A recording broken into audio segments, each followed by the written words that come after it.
Hi, I am Seema, expert trainer at एप्ली। आज हम MS एक्सेल का मॉड्यूल 1 लेसन 2 स्टार्ट करने जा रहे हैं, जिसमें हम सीखेंगे कि किस टाइप से MS एक्सेल में कैलकुलेशंस को किया जाता है। फर्स्ट क्लास में हमने MS एक्सेल का इंट्रोडक्शन पार्ट कवर किया था। MS एक्सेल क्या है, how many parts of MS Excel, इन पार्ट्स या कंपोनेंट पर किस टाइप से वर्क किया जाता है, इसका हमने बेसिक एक इंट्रोडक्शन पार्ट कवर किया था। हमारा आज का टॉपिक है कैलकुलेशंस इन एमएस एक्सेल। जैसा कि मैंने आपको फर्स्ट क्लास में बताया था कि MS Excel is a spreadsheet software that is used to perform different types of calculations. MS Excel में कैलकुलेशंस करने के टू मेथड्स हैं। First is the formula, second is the function. Both are very important topics. सबसे पहला है formula. क्या है? Formulas are user defined and can perform simple to complex calculations. Using formula we can perform any types of calculation. अब formula किस type से लिखा जाता है? फार्मूला को लिखने के लिए जिस पर्टिकुलर लोकेशन या एरिया पर आप फार्मूला लिखना चाहते हैं वह एमएस एक्सेल में आप वहां पर कर्सर रखिए। जैसे हम चाहते हैं टोटल करना, यहाँ हमने कर्सर रखा और इजिकल टू का साइन टाइप कीजिए। जैसे आपने यहाँ इजिकल टू लिखा तो वो इस पर्टिकुलर एरिया पे दिखा रहा है, this area is known as formula bar. MS Excel में किसी भी टाइप का कैलकुलेशन अगर आप करना चाहते हैं तो सबसे पहले इक्वल टू साइन को लिखना जरूरी है।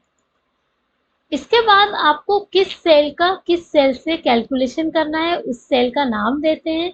आप वैल्यूज भी दे सकते हैं। इसके लिए हम एमएस एक्सेल में एक प्रैक्टिकल पार्ट कवर करेंगे। This is our Excel file.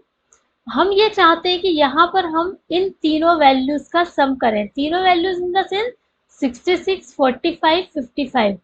तो आपका जो 66 है, आप चाहो तो 66 भी लिख सकते हो। यहाँ पे मैंने लिखा 66 प्लस 45 प्लस 55। जैसे ही आप एंटर की प्रेस करेंगे तो आंसर डिस्प्ले हो रहा है 166। अब एमएस एक्सेल में एक फैसिलिटी ये है कि अगर आपके पास आंसर है, कैलकुलेशन आपने किया है, तो आपको बार बार कैलकुलेशन करने की कोई ज़रूरत नहीं है। आप उसी पर्टिकुलर लोकेशन पर कर्सर को लेकर जाइए, सेल आएगी, सेल पर प्लस का साइन या पॉइंटर पर आप जैसी कर्सर रखोगे तो प्लस साइन में कन्वर्ट हो जाता है। इसको आप इस टाइप से ड्रैग कीजिए। ऐसा करने से आंसर कॉपी हो जाता है। लेकिन यहाँ पर आप देखिए कि सारे को उसने 166 कर दिया है, जबकि आंसर गलत है। तो अगर आप इस तरह से आंसर लिखोगे वैल्यूज में तो सेम आंसर्स को वो कॉपी कर देता है। तो ज़्यादा बेस्ट ऑप्शन इसका है कि आप वैल्यूज मत लिखिए बल्कि इजिकल टू लिखिए। इजिकल टू के बाद उस पर्टिकुलर सेल का नाम, ये सेल है हमारी C5 जहाँ पर आंसर है, सॉरी वैल्यूज है 66 प्लस D5 प्लस E5। ऐसा करके जब हम एंटर की प्रेस करते हैं तो आंसर 166 आया है। इससे पहले भी 166 आया था, लेकिन इसका बेनिफिट क्या है वो देखिए। आपका सेल में वैल्यूज है C5 plus D5 plus E5। आपको हर सेल में फॉर्मूला लिखने की जरूरत नहीं है। आप उस सेल पर कर्सर को ले जाइए और साइड में देखिए ब्लैक पॉइंट है, इसको इस टाइप से ड्रैग कीजिए। ड्रैग करने के बाद सारी सेल्स को कॉपी कर देता है और आंसर आपके सामने है। पहली सेल में आपका C5 था, लेकिन जब आप सेकंड सेल पर क्लिक करेंगे दैट इज C6। इस तरह से सेल्स में चेंज होता जाएगा। हमने अभी टोटल देखा किस टाइप से हम फॉर्मूले का यूज करके निकालते हैं, दैट इज परसेंटेज। परसेंट निकालने को हम एवरेज निकालना भी कहते हैं। यहाँ पर आप कर्सर को रखिए। एवरेज हमेशा टोटल के बेसिस पर निकलता है।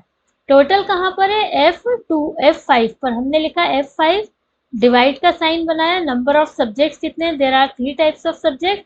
आप एंटर की प्रेस कीजिए तो ये हमारा परसेंटेज साइन यहाँ पर आ जाता है।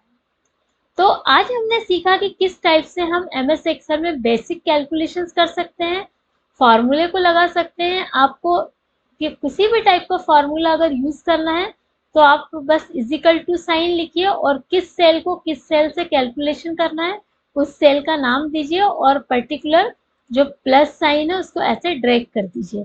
ऐसा करने से पूरा फॉर्मूला हमारा कॉपी हो जाता है। तो आज हमने सीखा एमएस एक्सेल में कैलकुलेशंस क्या है, किस टाइप से हम कैलकुलेशंस कर सकते हैं। नेक्स्ट क्लास में हम एमएस एक्सेल में फंक्शन सीखेंगे। Function is the very important part. आप लोग जरूर ज्वाइन कीजिएगा। Thank you.